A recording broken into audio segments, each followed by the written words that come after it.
Hello everyone, and today I'm going to be showing you how to solve this three-piece puzzle called Kepler's star. I believe it's called Kepler's star. And basically to solve this, or to get it apart, at least at first, you just got to push the pieces. So you want to try and push all of the pieces until you find the one that moves. As you can see there, it moved.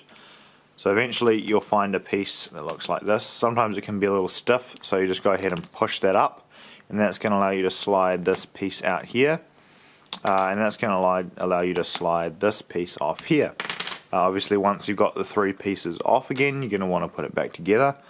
So pretty simple. You could just watch the video in reverse of me taking it apart. But you slide the little one with the hole onto the one with the little hooky thing, and then you go ahead and slide the other one in here like that, and then you just lock it back down, and that's how you solve Kepler's star. Thanks for watching and have a nice day. Goodbye.